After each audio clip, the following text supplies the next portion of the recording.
উনুন test of Bengal. আজ থাকছে চিংড়ি বিরিয়ানি, যেটা খেতে খুবই টেস্টি।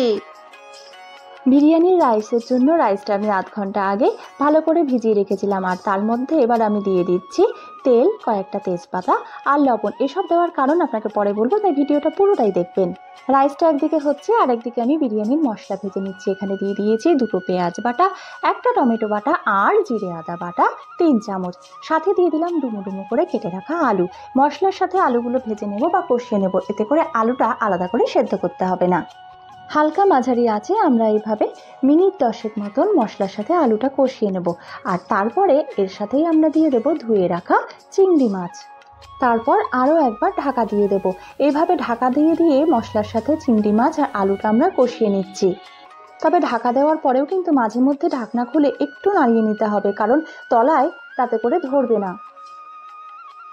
এবারে আমরা আরও কয়েকটি প্রয়োজনীয় কাজ করে নিচ্ছি। এখানে 1.5 কাপ মতন দুধ নিয়েছি, আর এই দুধের মধ্যে দিয়ে দিলাম বিরিয়ানি মশলা।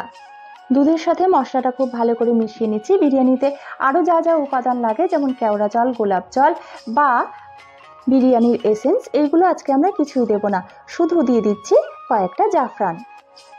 চিংড়ির যেহেতু নিজস্ব একটা গন্ধ আছে, তাই বিরিয়ানির অন্যান্য কোনো গন্ধের ব্যবহার আমি এই বিরিয়ানিতে করি না। বিরিয়ানির রাইসটা আমরা 80 থেকে 85 ভাগ সেদ্ধ করে নিয়েছি, আর হাঁড়ি থেকে অনেকটা রাইস, মানে অর্ধেকের বেশি পরিমাণ রাইস তুলে নিচ্ছি। এরপরে আমরা বিরিয়ানির লেয়ারটা তৈরি করে নেব। ভাতের উপরে আমরা চিংড়িটা দিয়ে দিচ্ছি, মানে চিংড়ি, আলু আর যে মশলাটা রেডি হয়ে গেছে সেটা আমরা দিয়ে দিচ্ছি। এরপরে তার উপরে ছড়িয়ে দেব আমরা ওই দুধে গুলে রাখা বিরিয়ানি মশলা। তারপর এর উপরে ছড়িয়ে দেব ভেজে রাখা পেঁয়াজ বা পেঁয়াজ বেরেস্তা। এরপরে আমরা দিয়ে দেব আরও কিছুটা রাইস। এইভাবে একে একে আমরা বিরিয়ানির 2 থেকে 3টে স্তর বা লেয়ার করে নেব। এই বিরিয়ানি বানানো কতটা সহজ আপনারা দেখেই বুঝতে পারছেন। দোকানের থেকেও অনেক বেশি সুস্বাদু কিন্তু এই বিরিয়ানি। আর দোকানের খাবার যদি কখনো সুস্বাদুও মনে হয়, তা কিন্তু স্বাস্থ্যকর সব সময় হয় না, তাই চেষ্টা করবেন বাড়িতেই খাবার বানানোর। বিরিয়ানি ভালোবাসেন না এমন মানুষের সংখ্যা খুব কম, আর বাচ্চাদের তো বিরিয়ানি অতি প্রিয়, তাই বাড়িতে এইভাবে কম মশলা দিয়ে আপনিও কিন্তু বাচ্চাদের জন্য সুস্বাদু বিরিয়ানি করে নিতেই পারেন। এবার সেটা চিংড়ির বদলে অন্য কিছু দিয়েও আপনি এই একইভাবে কিন্তু বিরিয়ানি বানিয়ে নিতেই পারেন। বিরিয়ানির রাইস বানানোর সময় তাতে কিন্তু আমি তেল দিয়েছিলাম। তেলটা দেওয়ার কারণ হচ্ছে যাতে বিরিয়ানির ভাতটা ঝরঝরে হয়, এটা হচ্ছে একটা ছোট্ট টিপস। তেজপাতা দিয়েছি হালকা সুগন্ধের জন্য, আর নুন দিয়েছিলাম স্বাদের জন্য। গোটা গরম মশলার ব্যবহার আমি করিনি, আপনারা চাইলে করতেই পারেন। লেয়ার আমাদের করা হয়ে গেছে, উপর থেকে ছড়িয়ে দিলাম কিছুটা ঘি, আর সব শেষে এই চিংড়ির উপরে দিয়ে দিলাম আরও কিছুটা রাইস। এবার আমাদের লেয়ারটা পুরোপুরিভাবে কমপ্লিট হলো। এর উপর থেকে এবার আমরা ছড়িয়ে দেব বাকি মশলা বা দুধে গোলা বিরিয়ানি মশলা, আর আরেকটু দিয়ে দেব ঘি। এখানে 2 থেকে 3 চামচ মতন ঘি আমি আরও ছড়িয়ে দিলাম। ব্যাস, এবার কিন্তু দমে দেওয়ার পালা।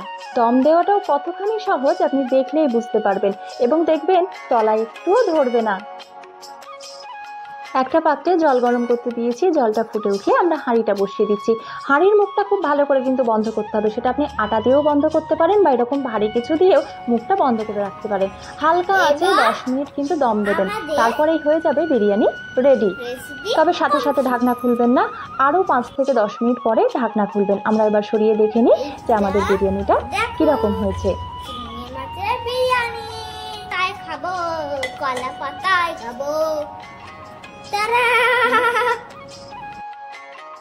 শুনেই বুঝতে পারছেন এই বিরিয়ানিটা বাচ্চাদের কতখানি প্রিয়। ভিডিওটা ভালো লেগে থাকলে উনুন টেস্ট অফ বেঙ্গলকে অবশ্যই লাইক করবেন, সাবস্ক্রাইব করবেন আর শেয়ার করবেন। আর হ্যাঁ, বেল আইকনে গিয়ে কিন্তু অল নোটিফিকেশনটা অন করতে একদম ভুলবেন না। আপনারা যারা ভিডিওটা দেখলেন তাদের জানাই অনেক ধন্যবাদ। আপনারা সুস্থ থাকুন, আনন্দে থাকুন, আর শুনে নিন যে আমাদের বিরিয়ানিটা কেমন রান্না হয়েছে।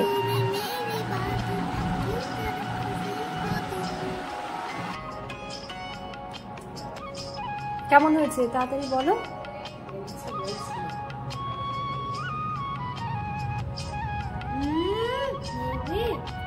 Thank you.